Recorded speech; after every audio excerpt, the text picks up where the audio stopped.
Ukuthula akube nani.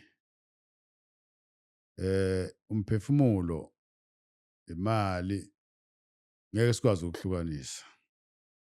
Ukuthi kudala mangabe umhlongo nenkomo efuyile namasimu kwaziyo ukuthi hhayi indoda ime kahle. Namhlanje imfuyo isi-replace-we imali. That is why manje efika la eSouth Africa athi amabhunu ayazama ukuthi athathe obabamkhulu afuna ukuthi bazokwenza amasimu bazohlakula umoba. There was no need babona obabamkhulu ukuthi ngeke sishiye imfuyo yethu ingcebo yokuthi sizohlakula sihlakulele abantu abangenalutho. Kwaqala lapho ukufika kwamaNdiya eMzansi Afrika. Namhlanje sikhuluma ngemali ukuthi imali ungayenza kanjani. Imali ukuze ize kuwena kufuneka wenzeni. Kofanele silalele ke iziphele i-podcast ngoba kuningi ozokuthola ngasekugcineni ukuthi yini imali. Imali esikhathini samanje isiyimpilo. Ngaphandle kwayo ayikho into possible. Njengoba ngilapha nje imisebenzi yemali. Imali ukuze ukwazi ukuba nayo kufuneke uyihloniphe, kufuneke uyazi ukuthi iphathwa kanjani, uyazi futhi ukuthi ikhulunyiswa kanjani. Namhlanje sizoyikhulumisa ke imali. Siveze nendlela yokuyihlonipha imali ukuze ihlale kuthina. Thina abantu abansundu imali akuyona yethu. Ingakho bengikhulume ukufika kwamaNdiya ukuthi okhokho bethu babecebile ngaphandle kwemali. Introduce abokufika imali ukuthi ukuze uphile kahle wazi ukuthi umnomzane ume kahle kufanele kube nemali. So ke namhlanje sizofundisa umuntu ngemali. Ekufanele sikwazi imali akukhona ukuthi unama millions. Imali iqala ku5 cent ikhuphuke njalo ngaze iyofika kuma trillions. So masikhuluma ngemali asikhuluma ngabantu abacebile, sikhuluma ngomuntu as individual. Inkolo isifundisile indlela yocela kumdala ukuthi njalo masikhuleka nesicele. Of which awukwazi ukucela into kumdali angayenzanga. Imali ayenzanga ngomdali. Iy'moto azenziwa ngomdali. Izinto esizakhele zona thina emhlabeni ngoba vele saphiwa impilo, saphiwa ubuNkulunkulu ukuthi thina abantu siyofika la emhlabeni wasiprovide ngomhlaba, ukudla, amanzi, ihlahla, umoya, wasethi kasiy'bonele. Wonke umuntu ofika emhlabeni ufika ephelele. So mawufika uphelele unakho konke okuphiwe umdali. Masuqala phansi ucela ke manje ila sigqilazeka khona thina especially indlinsundu ngoba sikholelwa ekutheni kufuneka njalo sihlale siyicela into kumdali. So la emhlabeni ke ukucela kusho ukuthi uNkulunkulu sitha unjani na, unolunya. Kukhona izinto lapho umuntu amvimba khona ngoba kufanelanga ukuthi ngicele kubaba ongizalayo ngoba phela yena ongilethe emhlabeni ukuze ngiphile kangcono. La emalini sizoyihlukanisa igaba ezintathu. Njengoba sihlukanisa igaba ezintathu sesiqala ke manje ukuyikhulumisa ukuthi imali ikhulunyiswa kanjani.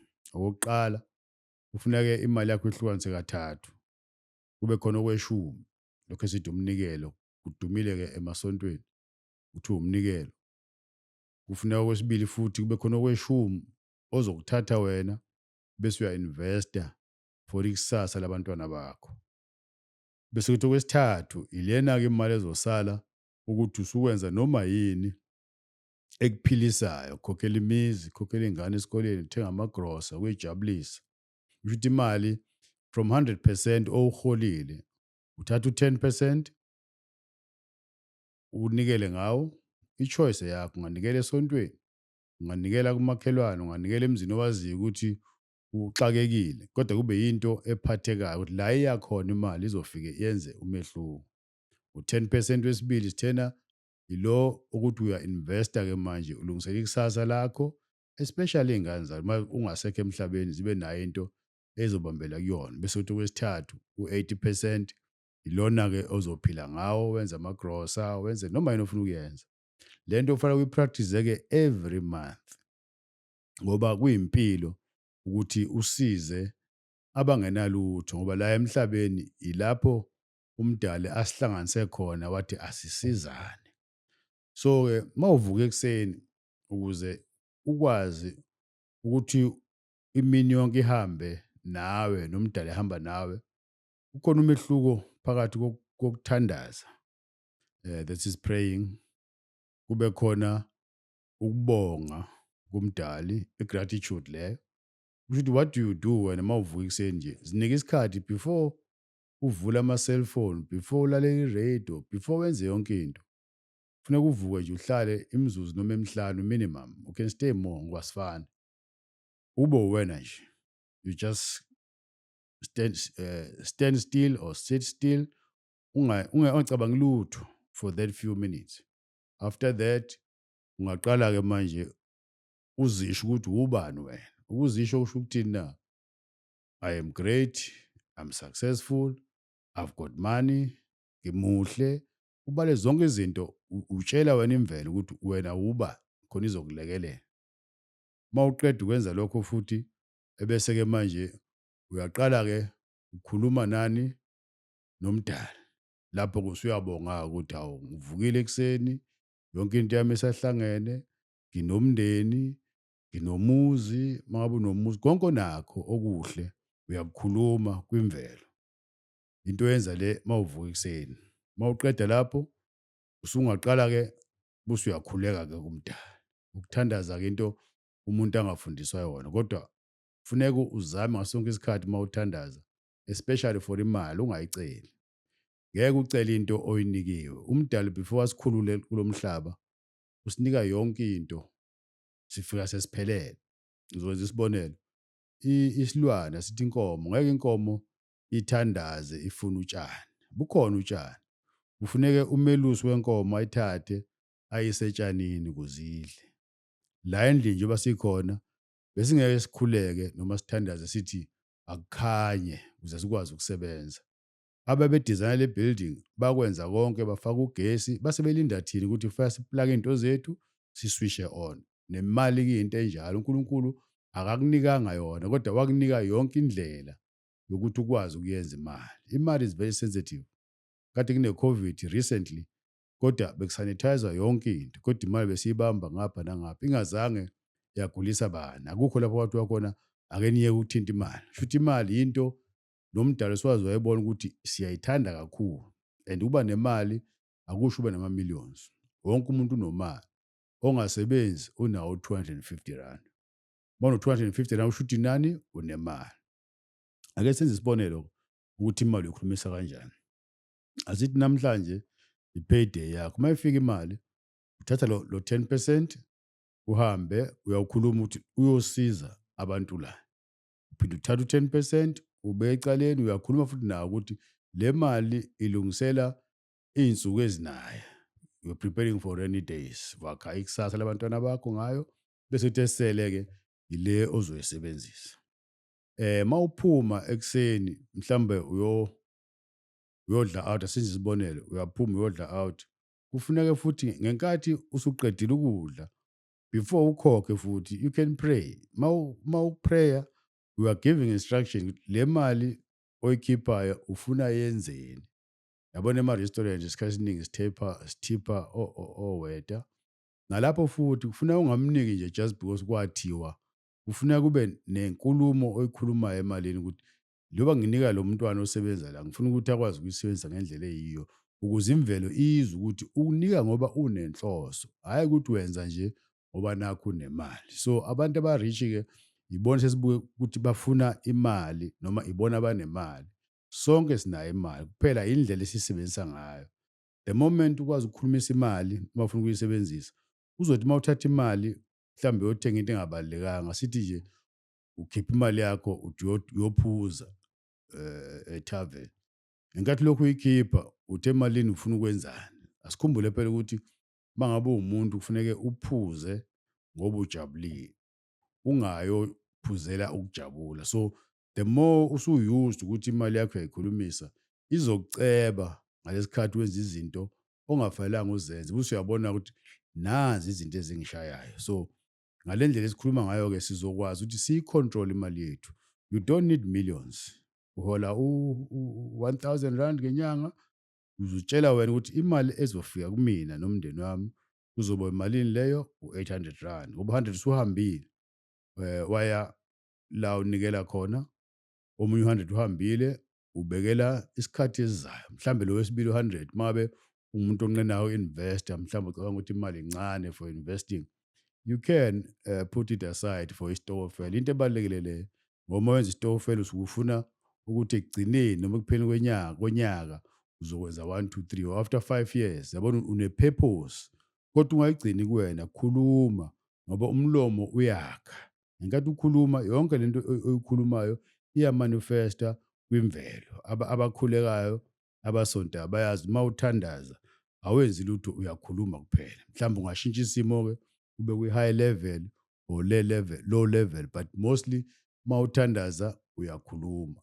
Nabangakholwa futhi, abantu abansundu, uma wenza umsebenzi ekhaya, nihlaba imbuzi, kuhlatshwe iy'nkomo, uyakhuluma. Yonke into esiyenzayo siyayikhulumisa. Kusho ukuthi umlomo unamandla okwenza into yenzeke. Kodwa la emalini ngaphandle kwayo asinampilo. Kusho ukuthi once wafunda these few steps whereby you talk to the money mayiza kuwena, noma isihamba futhi uyasho ukuthi this money ngiyikhiphela ukuthi yenze ukuthi nokuthi. So imvelo izokubusisa-ke lapho bese ukwazi ukuthi imali yakho iqhubeke yande. Abantu abaningi-ke bazi ukuthi uma ngabe uzisho ukuthi uyazithanda, unamandla, umuhle, unemali, ngathi uyabhrega. There's a thin line between ukubhrega, ukuba arrogant, nokuba confident. So once you underline that part, try and make sure ukuthi you understand exactly ukuthi uba arrogant usho ukuthini, nokuzithanda futhi usho ukuthini. Ungavumeli omunye umuntu ame endleleni yakho. Akekho umuntu ongcono emhlabeni. Lo onesikhundla esiphezulu waba nenhlanhla ukuthi athole isikhundla, kodwa akekho ngcono kunawe. NgokukaMdali sonke siyafana. Unemali eningi, unemali encane, kodwa uya-survive-ing. So imali yinto yokuthi sikwazi ukuyiphilisa. Ungahlala emkhukhwini kodwa kungalanjwa, iy'ngane zakho zidla inyama, zifunda kamnandi. Uma ufuna uhamba wa-afford imoto, ubiza itekisi, ubiza u-Uber, u-free nje empilweni, noma ulele awuna-stress ngale mali encane oyiholayo. Kodwa uma ukwazi ukuyikhulumisa, izohlala iphinde futhi i-attract-e more. Ngoba into esiyikhulumayo even ey'nganeni zethu, ingane yakho uyibone yenza iphutha uthi wena ngeke uze ube lutho, uze uyifasele iy'ngane zakomakhelwane. The more uyitshela ingane ibe lutho, i-useless, imvelo ilalele leyo nto, izoyiphindaphinda. Nathi umuntu, hey mina anginalutho. Kanjani ungenalutho usemsebenzini? Njengoba usebenza la, kusho ukuthi wena uzitshela ukuthi awunalutho. Imvelo iyakulalela ukuthi hhayi, akahlale nje engabi nalutho. Kwabesifazane khona into okujokhwa ngayo kakhulu, whereby baye bathi asisebenzi, siyavolontiya. Avoidani ukusebenzisa lawo magama ngoba nitshela imvelo leyo ukuthi nina nizosiza. Ingakho nje siyohlale njalo singaphansi kwezinye iy'nhlanga ngoba uma ngabe uthi wena hhayi mina angisebenzi, ngiyavolontiya, noma mina angiholi, usho jokingly kodwa uyayikhipha ngomlomo. Umlomo phela uyadala. NoNkulunkulu wathi uma besho ngokweBhayibheli, akube khona ukukhanya, kwaba khona ukukhanya. Akube khona amanzi, kwaba khona amanzi. So whatever uyisho ngomlomo wakho, you must think very, very careful. Wena usho sakudlala, but imvelo yona ayikwazi khona ukudlala nento osuke uyiqinisile. So sikhuluma ngemali-ke la ukuthi zama indlela yokuyikhulumisa, zifundele nawe ukuthi uma uvuka ekuseni, you know uzospenda malini. Uma uphiwa umuntu osemgwaqweni erobhothini, uzobona ukuthi asikho isidingo ukuthi umuphe, umphela ukuthi akenzeni. Ngoba sithi sibanika sibe sazi bayothenga ama-drugs. So wena uma ngabe uphindile uqhubeka umnika, wenzani-ke kumdali wakho? Ubulala izwe, kodwa ngaphakathi uthi wena wenza i-favor, kanti imali yakho uyayilahla.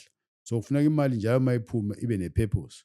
Talk to the money, hamba uyosiza kwenye indawo. Ngenkathi wenze njalo, izovuleleka imali ibe ningi. Imali akwazi ukuyibeka uthi usave imali ngoba izoba stagnant. Imali izokwenza into zakho zibe stagnant. Kufuneka imali i-rotate. Imali must move around. Iqala la sihlala khona mhlambe kwi-suburb ethile or emalokishini. Ingathi simove imali around, umhlongo, uwuplumber, ubani, uwucarpenter, siyakhokha njalo. Imali iyajikeleza amongst us. So when that happens, ngeke bekhona ubugebengu obungaka emalokishini, for instance, ngoba emalokishini uma ufuna into, ufuna uhambe uyoyibheka ngaphandle la kuhlala khona belungu, uyibheka emadolobheni. ngoba la elokishini awukwazi ukuyithola or awufuni ukuyithenga ngumuntu wakini. That is why-ke sinobubha kangaka ngoba asikwazi ukuthi imali siyimuve ngaphakathi. Sisheshe siyikhiphele ngaphandle imali, uphe ingane imali u-R20, hardly 2 minutes isivele ithathe imali igijime straight iyothenga uswidi. Esikabani isitolo ethenga sona uswidi? Lo swidi wakhiwe kuphi? Uma ekhona owaziyo into eqala i-raw ize ibe ne-end product, ngingajabula ukuthi akasibhalele achaze ukuthi unayo i-product enjalo. Leyo product siyoyenza i-podcast yayo la free of charge ukuthi le eqalwa umuntu omnyama yahlanganiswa yaze yaphuma isiyi-end product ingazange isithinte isandla senye inhlanga. Ngiyojabula kakhulu ngoba kosiza iy'ngane zethu zibone ziy'thembe ukuthi we can do this. Ukuthi uhola u-350 ngenyanga, imali encane kodwa imali le. So you can't say kwimvelo awunalutho. Unawo u-350. If u-350 wakho mncane ngendlela yokuthi uma ufika kufuneka uwuphuze, kulungile-ke awuthi uma ufika u-350 wakho uthathe uwuhlukanise phakathi, ukhulume nawe, wena ngizophuza ngawe uhafu every week. For 4 weeks udivide u-350 wakho ukuthi uyaphuza ngawo. Uphuzelani na? You can't tshela imvelo ukuthi ufuna ukujabula. Uphuza ngoba usujabulile. Futhi the more ukhulumisana nemali, the more kuzovuleka kuwena ukuthi how to save money. And when you save money, it izokhoza ukuthi impilo yakho ime ndawonye ngoba kufuneka imali i-circulate, ingene iphume. Asifundiswanga-ke thina ngemali. Wobuka amaJuda la esiwafunda eBhayibhelini, oMoses, oSolomon, babe-rich laba bantu. Noma kungawona imali kodwa into babenazo, amagolide nani nani. So leya nto yehlile kuma-generations and generations. Nanamhlanje amaJuda iwona anemali. IJuda uma lifuna ukuthenga into lithenga kwelinye iJuda. Uma lingayitholi-ke then selingakhala kwenye inhlanga. Ile circulation engikhuluma ngayo, imali ayirounded thina kuqala before siyobheka ngaphandle. With those few words-ke, bekuyi-episode yokuqala sikhuluma sesibreak-a down ukuthi ekuseni imali ukhulumisa kanjani, emini ukhuluma kanjani, nantambama. Ile nto okufanele njalo uyikhulume kuwena ngaphakathi ukuthi nginey'ndlela mina zokufaka imali. I've got channels that are open to me to bring money. Hhayi ukuthi asekhona already, but you are telling the universe ukuthi wena ufike la emhlabeni, uNkulunkulu ukuphe yonke into ukuthi ukwazi ukuyenza. Yonke into oyikhulumayo yenza impilo yakho ibe right. So siyekeni uzehlisa. Bengubani mina? Amagama amambi lawo azokubeka njalo phansi. Njengoba ngisho ukuthi uma uno-350 kahulumeni unayo imali, ukuthi incane inkulu doesn't matter. Khuluma nayo izomultiplya. Ngalawo magama-ke engiwabekayo kunina, ake sizame ukuthi-ke sikhulume nje nemali for 1 month and then uphinde usibhalele futhi la ucomment ukuthi uboneni ngale nyanga eyodwa nje ukuthi imali le encane onayo ikwenzeleni. Ukuthi uyaphila ngayo le mali. So uma uphila ngayo futhi uzokwazi futhi uphinde uphile manje usuyiplanele kahle. That's why e-West noma kwabamhlophe khona ama-budget. Uma bethi budget basho ukuthi plana imali ozoyisa kubona.